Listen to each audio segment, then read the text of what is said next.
My name is Burton, and I want to be baptized because I want to take that next step in my faith, that directive that Jesus laid out for me.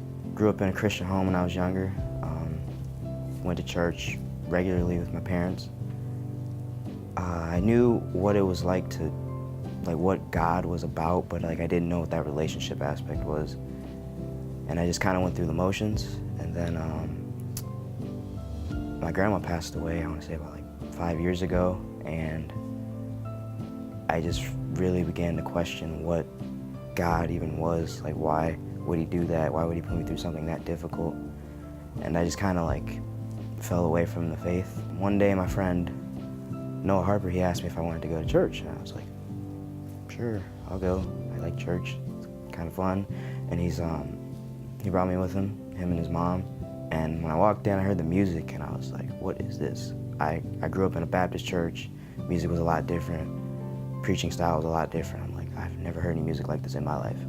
And then Jeff, when he was preaching, it was like a conversation, not like a directive or like a ceremony. It was like he's trying to relate to us, and everything he said did relate to me. I started to question more things and wanted to dive deeper into what God was, but I didn't really do it. And then a couple years later, Noah asked me if I wanted to go to a mission trip with him to Philly. He's like, just come to the meeting with me. I was like, okay, I don't know if I want to go, but I'll go to the meeting with you.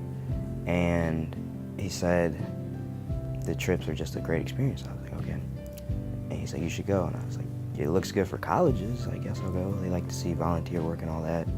And I went there, and I just saw the hope that the community had in Jesus.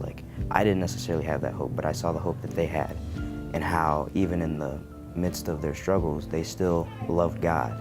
They still had hope in a new day and a new life.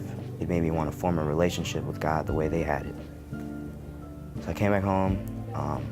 Momentum was the following month after that, and I wanted to go. A lot of my friends were going, and I was watching Clayton King speak one night, and I felt it in my heart. It was one of the greatest things ever. And I was like, this is what I want for my life. I want that structure. I want that relationship. I need that. I need to feel whole, and I know God can do that for me. That was when I made the decision to follow Christ, but it didn't get easier. The following year, my mom passed away due to some kidney cancer and a lot of other struggles, and it was the hardest thing I've went through to date. My mom she was literally like my best friend, and to lose someone that close, I felt it was like a void that I knew no one could fill but God.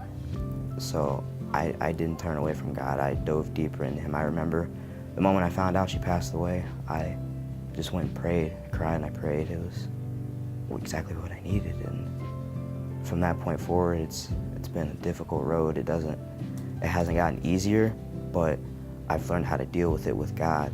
Just going forward from there, I've just tried to build that relationship even more, so I don't have a feeling of just incompleteness, because with God, I'm always complete. I guess to me, Jesus is he's just my completeness. He's the provider for me. To turn to him, to know he has a plan, he has a directive for my life. Just to know that purpose, that greater purpose, it's the greatest thing ever.